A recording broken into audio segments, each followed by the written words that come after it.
எனக்கு மிகவும் அன்பான நண்பு சகோதர சகோதரிகளே, ஒவ்வொரு நாளும் கர்த்தருடைய வார்த்தை உங்களுக்கு ஆறுதலாக இருக்கிறது என்பதில் நான் ஒரு நாளும் மறுக்கவே மாட்டேன். அநேக சாட்சிகளை நான் கேட்கிறேன். நீங்கள் கொடுக்கிற சாட்சிகளை அதிகமாய் பலப்படுத்துகிறது. கர்த்தர் இந்த நாளையும் நமக்கு ஆசீர்வாதமாக்கி தரும்படிக்கு கர்த்தர் நமக்கு கொடுக்கிற ஆலோசனை என்ன என்று பார்ப்போம். 2 சாமுவேல் 21:14 சொல்கிறது, தேவன் தேசத்திற்கு செய்யப்பட்ட வேண்டுதலை கேட்டருளினார். தேவன் தேசத்திற்கு செய்யப்பட்ட வேண்டுதலை கேட்டருளினார் என்று வேதம் சொல்லுகிறது. நாம் எத்தனையோ காரியங்கள் வேண்டுதல் செய்கிறோம். இத்தனை நாட்கள் நம்முடைய ஜபங்கள் எல்லாம் எப்படி இருக்கிறது தெரியுமா? எனக்கு எனக்கு எனக்கு எனக்கு எனக்கு எனக்குனே இருக்கும். ஆனால் நாம் ஜபம் செய்ய வேண்டியது யாருக்கு? நம்முடைய தேசத்திற்காக நான் ஜெபிக்க வேண்டும். நம் தேசத்தை ஆளுகிற தலைவர்களுக்காக நான் ஜெபிக்க வேண்டியது நம்முடைய கடமையாக இருக்கிறது. இன்றைக்கு பாருங்கள், எல்லையில் தீவிரவாத அச்சுறுத்தல் உண்டு, அங்கங்கே பிரச்சனைகள் உண்டு, தேசம் சமாதானத்தை இழந்து நிற்கிறது. அரசியல் வட்டாரத்தில் ஏகப்பட்ட மாற்றங்கள், குழப்பங்கள். ஒரு பக்கம் விலைவாசிகள் உயர்ந்து கொண்டிருக்கிறது, மறுபக்கம் பல பிரச்சனைகள் உருவாகி கொண்டிருக்கிறது. அங்காங்கே வழிப்பறிகள், எத்தனையோ கொலை கொள்ளை, சிறு பிள்ளைகளுடைய வாழ்க்கையெல்லாம் சீரழித்து கொண்டிருக்கிற இந்த சூழ்நிலையில் அதே நாட்டில் தான் நீங்களும் நானும் வாழ்ந்து கொண்டிருக்கிறோம். தேவன் எதிர்பார்க்கிற ஒரு காரியம் என்ன தெரியுமா? நாம் தேசத்திற்காய் ஜெபிக்கிறவர்களாய் மாற வேண்டும். நம்முடைய இந்திய தேசத்திற்காய். ஒருவேளை நீங்கள் எந்த தேசத்திலிருந்து இந்த வார்த்தை கேட்கிறீர்களோ, உங்களுடைய தேசத்திற்கு ஜெபிக்க வேண்டியது உங்களுடைய உத்தரவாதம். அது உங்கள் மீது விழுந்த கடமை என்பதில் எந்த ஒரு சந்தேகமும் இல்லை. எல்லா நாளும் 20 வருஷமா விசுவாசியா இருக்கிறேன் பிரதர், என்னை மட்டும் ஆசீர்வதியும், எசப்பா என்னை மட்டும் ஆசீர்வதியும், என்னை மட்டும் பார்த்துக்கோம், அப்படி ஜெபிக்கிறதில்ல. ஒரு சுயநலமான ஒரு ஜெபம் இருக்கக்கூடாது. இன்றைக்கு ஒரு தீர்மானம் எடுக்க பார்க்கலாம். தேசத்திற்காக நான் ஜெபிக்கிறேன், என் தேசத்தை ஆளுகிற தலைவர்களுக்காக நான் ஜெபிக்கிறேன் என்று ஒரு தீர்மானம் எடுங்கள். தேசத்திற்காய் திறப்பிலே நிற்போம். கர்த்தர் அற்புதங்களை செய்வார். கர்த்தர் நீங்கள் தேசத்திற்காய் செய்கிற ஜெபத்தை கேட்க வேண்டும். தேசத்திற்காய் நீங்கள் ஏறெடுக்கிற விண்ணப்பத்தை கேட்க வேண்டுமேயானால் கர்த்தர் நம்மிடத்தில் எதிர்பார்க்கிற காரியம் என்ன என்று பார்ப்போம்.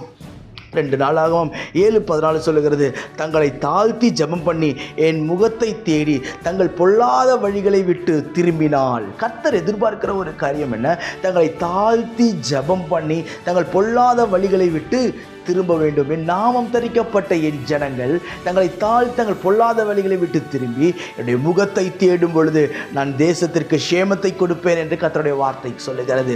இன்றைக்கு நம்முடைய தேசத்திற்கு ஆசீர்வாதம் வேண்டும். நம்முடைய தமிழகத்தை கர்த்தர் ஆசீர்வதிக்க வேண்டும். நம்முடைய இந்தியாவை கர்த்தர் ஆசீர்வதிக்க வேண்டும்.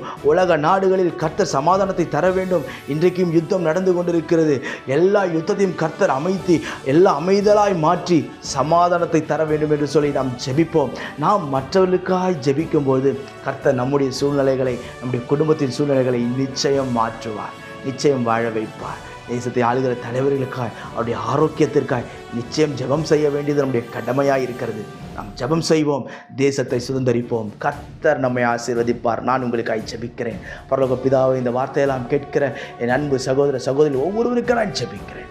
எந்த மனுஷனையும் மேன்மைப்படுத்த கருத்தினால் ஆகுவப்பா, உங்கள் கிருபையுள்ள கருத்தில் ஒப்புக் கொடுக்கிறேன். என் தேசத்தின் மீது உடைய சமாதானத்தை ஊற்றுவீராக ராஜா. ஆண்டவரே, ஒவ்வொரு உலக நாடுகளில் சமாதானத்தை தருவீராக ராஜா. ஆண்டவரே, எல்லா போரும் நிறுத்தப்பட்டு போவதாக சமாதானத்தை தாரும். அங்கலாய்த்து கொண்டிருக்கிற ஒவ்வொரு குடும்பத்திலும் சமாதானத்தை தரும்படிக்கு நான் ஜெபிக்கிறேன். ஆண்டவரே, கிருபை சூழ்ந்திருக்கட்டும். தேசம் உம்மை அறிந்து கொள்ளட்டும். உங்கள் நாமத்தை மகிமைப்படுத்தும். இயேசுவின் நாமத்தில் ஜெபிக்கிறேன் எங்கள் ஜீவனுள்ள பிதாவே, ஆமென். God bless you. எனக்கு மிகவும் பிரியமான என் அன்பு சகோதர சகோதரிகளின் ஒவ்வொருவரையும் சந்திப்பதில் அதிக மகிழ்ச்சி அடைகிறேன். வெகு நாள் காத்திருப்பு இருதயத்தை இளைக்க பண்ணும், விரும்பினது வரும்பொழுதோ ஜீவ விருட்சம் போல் இருக்கும் என்று கர்த்தருடைய வார்த்தை சொல்லுகிறது. கடந்த சில வருடங்களாகவே நமக்கு ஒரு ஆராதனை செய்வதற்கு ஒரு இடம் வேண்டும் என்று சொல்லி நாம் ஜெபித்து கொண்டிருந்தோம். அநேக இடத்தில் சொல்லி வைத்திருந்தேன், கேட்டுக்கொண்டிருந்தோம், அங்குமிங்குமாய் அலைந்து கொண்டிருந்தோம். ஆனால் சரியாக இடம் அமையவில்லை. ஆனால் இன்றைக்கு கர்த்தர் கிருபையாய் நமக்கு ஆராதிக்கும்படி நல்ல இடத்தை கொடுத்திருக்கிறார். இதுவரை நான் எதிர்பார்க்கவே இல்லை. ஆயத்தமாக்கப்பட்ட ஒரு மேல் வீட்டை கர்த்தர் நம்முடைய ஊழியம் நடத்தும்படி ஒவ்வொரு ஞாயிற்றுக்கிழமையும் மாலையில் 6 மணியிலிருந்து 8:30 மணி வரை நாம் இணைந்து கர்த்தரை ஆராதிக்க போகிறோம். பிரியமானவர்களே, என் அன்பு ஜனங்களே, நீங்கள் எந்த சபைக்கும் போகாத ஒரு ஆளாய் இருந்தால், நீங்கள் இயேசு யார் என்று அறிந்து கொள்ள வேண்டும் என்று விரும்பினால், ஒருவேளை வியாதி இருந்தால், பிரச்சனைகள் இருந்தால், கஷ்டங்கள் இருந்தால், துக்கங்கள் இருந்தால், உங்கள் யாவரையும் நான் அன்போடு வரவேற்கிறேன். உங்கள் ஒவ்வொருவருக்காகவும் ஜெபிக்க நான் காத்திருக்கிறேன். பிரியமானவர்களே, நம்முடைய இந்த யூடியூப் செய்தி மூலமாய் கர்த்தர் கர்த்தர் அநேக இருதயங்களை அசைத்து கொண்டிருக்கிறார்.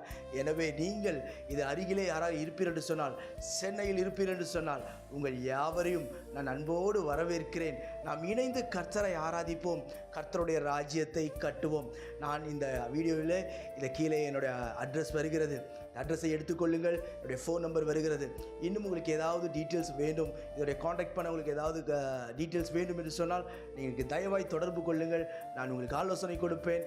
நிச்சயம் நாம் சேர்ந்து கர்த்தரை ஆராதிப்போம், அவரை உயர்த்துவோம், கனப்படுத்துவோம். உங்கள் ஒவ்வொருவரையும் என்னுடைய தனிப்பட்ட விதத்தில் நான் அன்போடு வரவேற்கிறேன். God bless you.